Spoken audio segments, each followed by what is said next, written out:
درد بی درمان کجا جز لطف تو گیرد دوا؟ انحصار دیده ده تا سازیم حاجت روا. چاره گو دارد خیالت گاه بر بیچارگی، کز عبور خاطر آری بر من سر بر هوا. من که در بی اعتنایی بر سر خود شهره ام، می دهم سر بر عزیمت های جان بینوا. آوخ از این اعتبار بی کفالت بر دلم، از سر چشم فریبت جان برد در انزوا.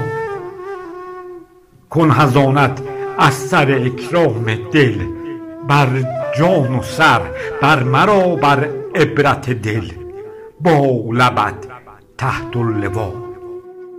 امر لب دار از سر تدبیر اوضاع دلم، کن به تقبیلات تنبیه دل بی همنوا. در گداز آور به استعداد لب از بوسه ات این سر مجنون به تقصیر دل شیدا سوا.